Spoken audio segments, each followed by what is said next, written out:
1223 and pick up your copy of the Downtown Ocala newspaper today. And now read Ocala Downtown newspaper online. Broadcasting from the Paddock Mall Studios, this is WOCA, Ocala, Gainesville, The Villages, 1370 AM, 96.3 FM, The Source.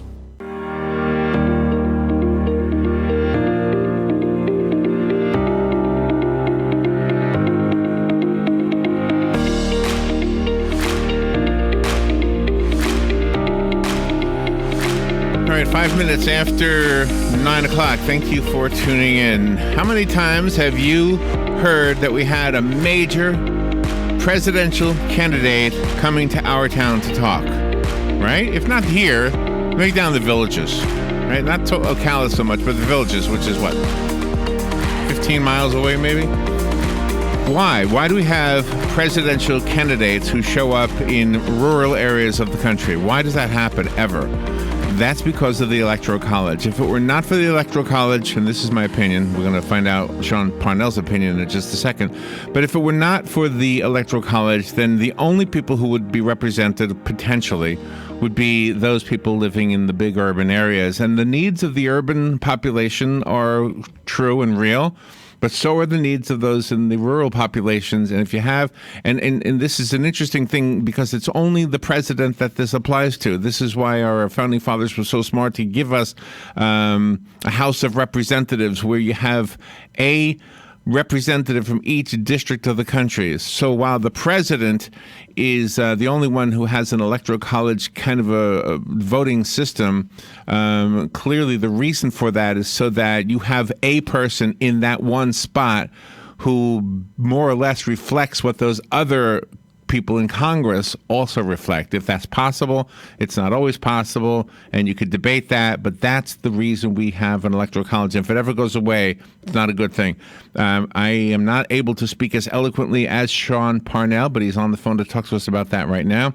He is the Senior Fellow for Philanthropic Freedom at the Philanthropy Roundtable. He's the former president of the Center for Competitive Politics. He's a contributor to The Hill, the Detroit News, Inside Philanthropy, and he's the author of a couple of books. Unbound, The Conscience of a Republican Delegate, and The Self-Pay Patient, which is, I looked that one up earlier, and it's getting really good reviews on Amazon. That's about affordable health care, by the way. Sean Parnell, you've got a lot of things we could talk to you about. Good morning, Sean. How you doing? I'm well, Larry. How are you doing? I'm good. And where are you calling from? I'm calling from Alexandria, Virginia, where I live. All right. Well, thank you for calling in. So let's start with the Electoral College. First of all, do you have a book where you express what you're going to say now? No, actually. There are a couple of great books out there written by a friend of mine. Tara Ross has written one called The Indispensable Electoral College. And then she had an earlier book that was called Enlightened Democracy. That first one was written after the Florida recount issue in 2000. And the more recent one, The Indispensable Electoral College, has been written, I think it came out about a year ago, and that more directly addresses some of the claims made by people who are today trying to undo the Electoral College, either directly by amending the Constitution, although there's not really much serious effort behind that, or through something called the National Popular Vote Interstate Compact, which is a very real thing right now and is about 3/4 of the way towards passage in enough states that it would effectively abolish the Electoral College as we know it today. All right, so in my limited ability to really express why I think it's necessary, and I tried to do the best I could in the intro, first of all, did I get it right as far as you're concerned? Do I understand it right that would the rural parts of the country really not be represented by the president, although they would have Congress people in place? Yeah, I think that is certainly one of the reasons why we need to keep the Electoral College.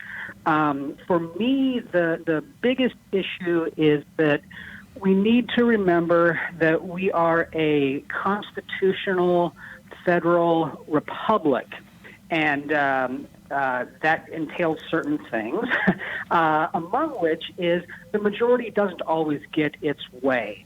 We have a Bill of Rights, for example, which means that if the majority decide that they don't like a certain church being open and proselytizing, well, tough. That's kind of, what the First Amendment allows. We have a United States Senate that ensures that each state has equal representation, whether they have 550,000, which I think is about the population of Wyoming these days, or if they have 33 million, which I think is about California's population these days. Mm-hmm. So we have an awful lot of elements in our system of government that is, yes, based on consent of the government and the idea that generally, in most instances, the will of the majority should be reflected in public policy and in office holders, but at the same time that recognizes that that is not an unlimited right to simply, rule the way that the majority wishes, that there are checks and balances, there are limits, and part of that is the Electoral College, which does help to ensure that the interests of smaller states, those with fewer population, and those without large urban areas that would, as you said, receive the bulk of the attention during an election. If we move to some sort of a direct election for the president, we have all of these, checks and balances designed to counter raw majoritarianism, and that was one of the key reasons that the Electoral College was put in place and, serves us well today, I think. So it's the only office where the Electoral College system is in place, correct? In the United States, yes. Yeah, okay. So if, and I'm not trying to be devil's advocate because I'm absolutely on the same page as you, but in order to have this conversation, let me try to be the devil's advocate. Sure. If we went by the popular vote, and the popular vote put a person into the president's office, would that person simply be one more person? Does the president have so much power that he can literally overrule all of because there are more Congress people representing rural areas than there are representing the urban areas? Sure. The Electoral College is one of many checks and balances and things that the founders did to try and balance things out and spread power around. Eliminating the Electoral College, it's not knocking out the last check and balance there is. It's just knocking out one of the more important checks and balances that there is. Isn't it amazing, though, that our founding fathers were wise enough to know to put that in place? Yeah, I think I've actually been reading up a little bit more on some of the history, or rereading some of the history of the founding fathers and what they were thinking. And I think that they envisioned it operating, frankly, a little bit different than it operates today under the two-party system.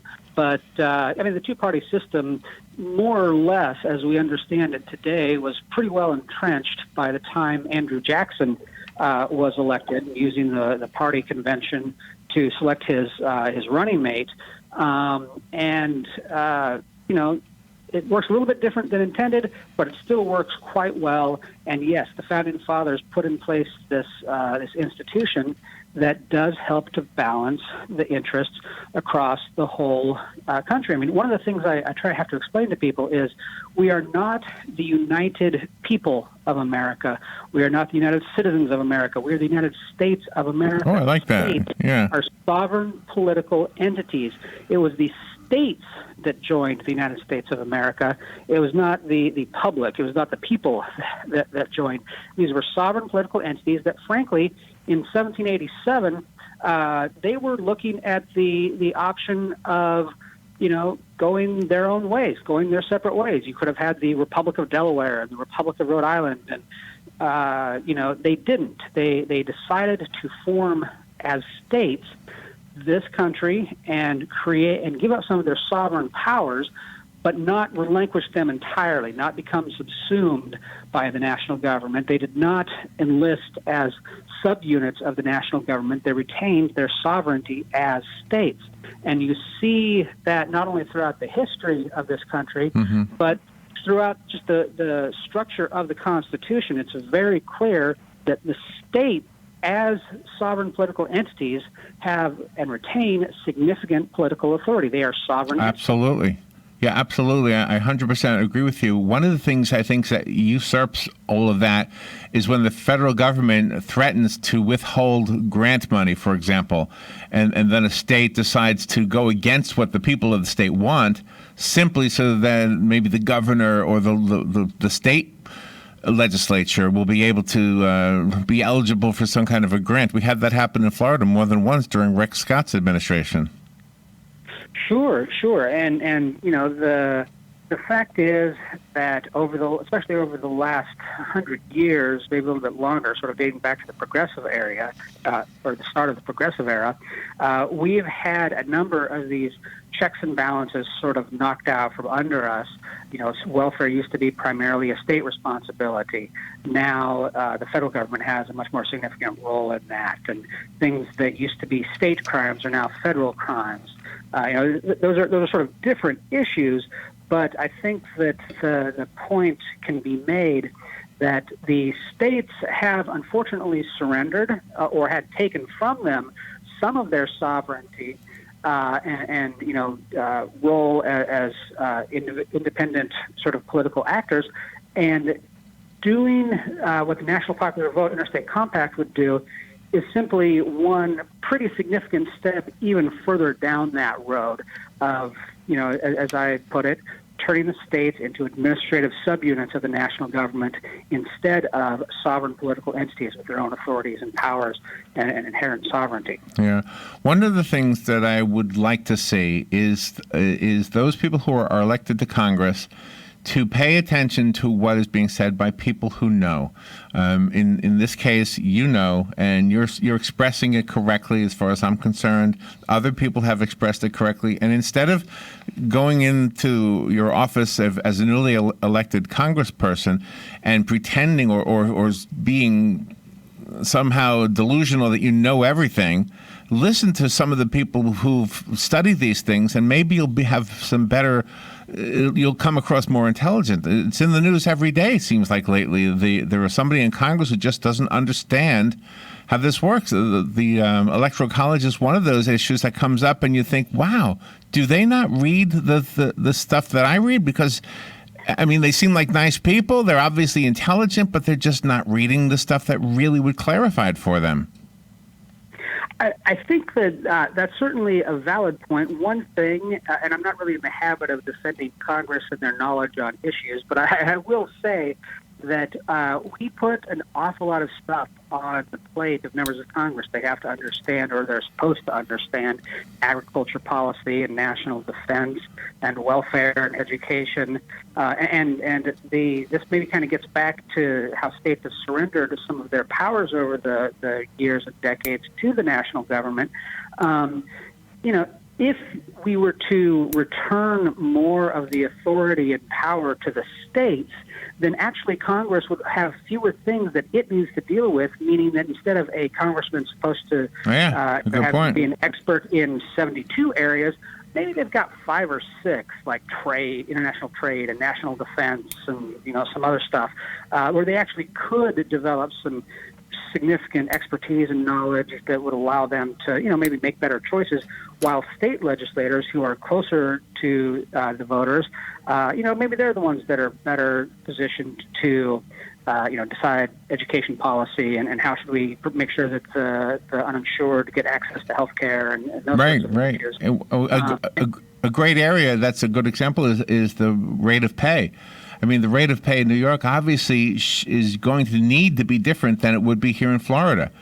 Sure. I mean, everybody wants to get more pay, but as far as establishing a bottom line, a minimum wage, it doesn't seem fair to have one national standard when clearly whatever national standard you have that would work here in Florida would not be enough if you lived in New York.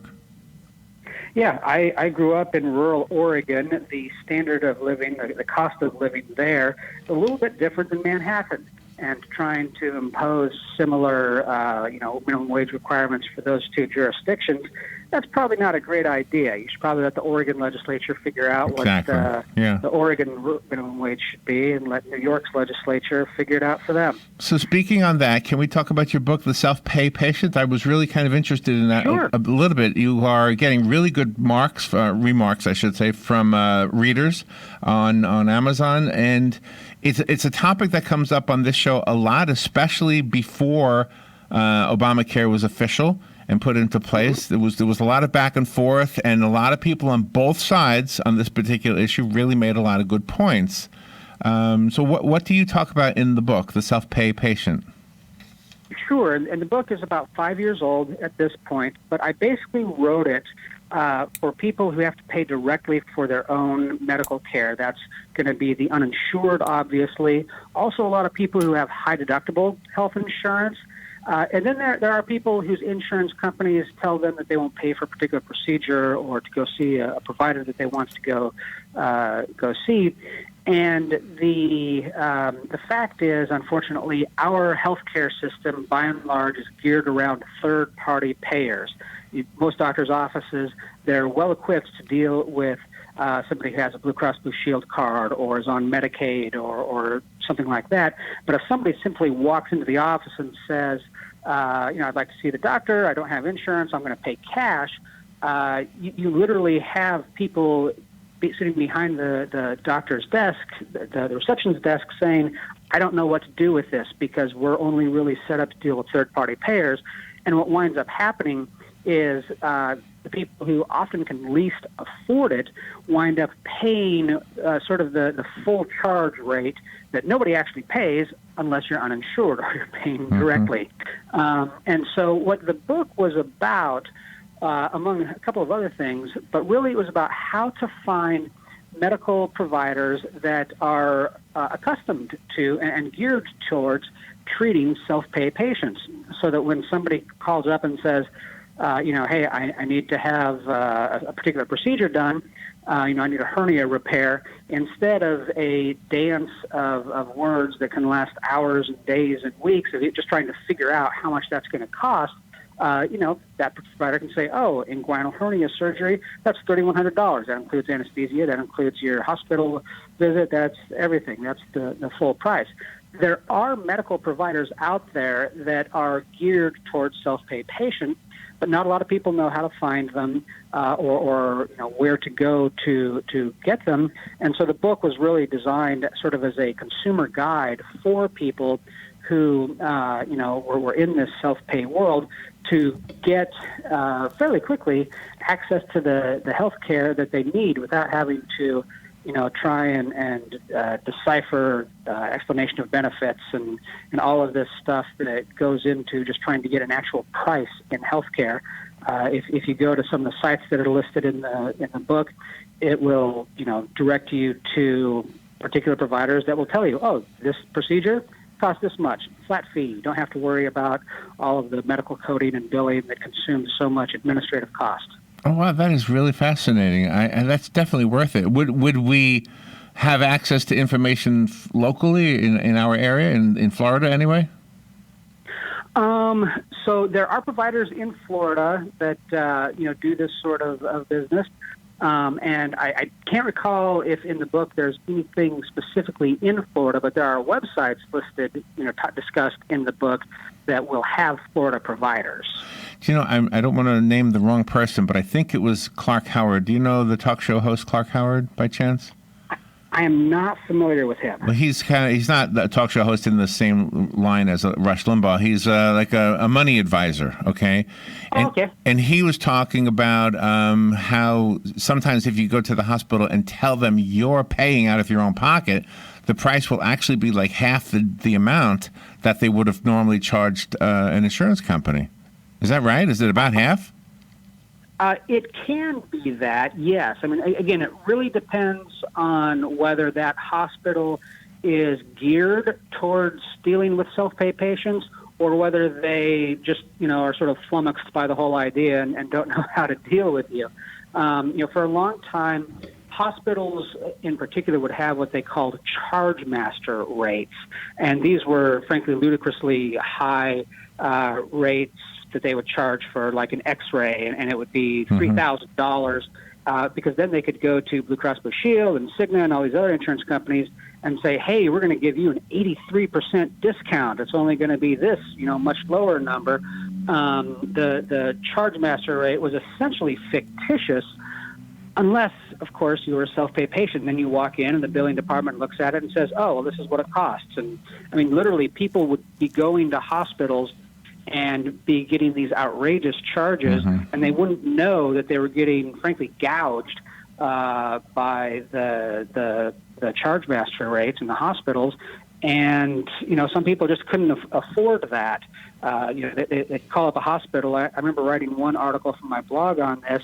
It's a hospital like literally a half mile from my house. She called up the hospital and asked them how much a certain, I think an MRI would be, and they told her like $3,000 or $3,500 because that's what the charge master rate said. And the lady was just incredibly distraught. She doesn't have $3,000, $3,500 to pay for this MRI. And I mean, I know that what Blue Cross Blue Shield is paying for that exact same thing up at that hospital is like $450. And that's very common, is that the uninsured get these charge master rates. But it's also true, and this is what the book that I wrote sort of talks about. If you know where to go, if you know how to look for them, you can actually wind up, instead of paying that $450 for the MRI that Blue Cross Blue Shield is going to pay up the road, if you go to like a standalone imaging center, you might only pay $350. So you can, by going into the self-pay, the cash-only market, oftentimes pay less than what the insurance companies do if you are, sort of knowledgeable and informed about what you're looking for. Because what happens is, for that hospital, they've got a lot of administrative costs, and so do a lot of doctors' offices, just dealing with all of this third-party payer bureaucracy. Whereas a facility or a doctor that is just cash only, there's no bills to be bounced back and forth between insurance companies. There was a doctor in Texas I remember writing up that he'd see you for 20 minutes. About 20 minutes was the average visit for $40. I mean, that's just almost unheard of. Yeah, really. Because he did not accept insurance, he had no administrative costs, basically, other than, having to cash the checks. Wow. And so it was just much less expensive. He's just trying to help people is what he's trying to do. Yeah. I can tell. He's trying to be a doctor. So, real quick, I know we're almost out of time, but in your blog, you talk about the healthcare sharing ministries. Are they considered cash by the hospitals? Yes, for the most part. And the ministries, by and large, I mean, all of them are a little bit different, but some of them have like bill negotiation departments that if, let's say you need a hernia surgery and you want to go to your local hospital for that, you can let the ministry know, hey, I'm going to this hospital, or I want to go to this hospital, and then their bill negotiation department will contact that hospital and say, we have a cash patient who wishes to come into you. What's the best cash price that you can give us? And because these people are, knowledgeable and work in this area on a regular basis, they know that, hey, Blue Cross Blue Shield is going to pay $3,500. So if we offer them $3,500, the hospital should take it. And a lot of times that will work. Wow. Sean, is there a way for our listeners to learn more about what you do? Is it philanthropyroundtable.org? So that's actually one of my clients. Okay. I work on them for philanthropic issues. For the Electoral College work, the website is, I believe, saveourstates.org. I haven't looked at it in a while. I work with some other people who tend to handle the website more often. But yeah, that's where people can go to find out information about the Electoral College and sort of what's happening with the effort to effectively abolish it. Okay, and I just went to that. It is saveourstates.org. What a great conversation. Sean, I wish we had more time to talk to you. Thank you so much for being on the show with us today. No problem. Thank you. Good stuff. All right, we'll take a break. We will be right back.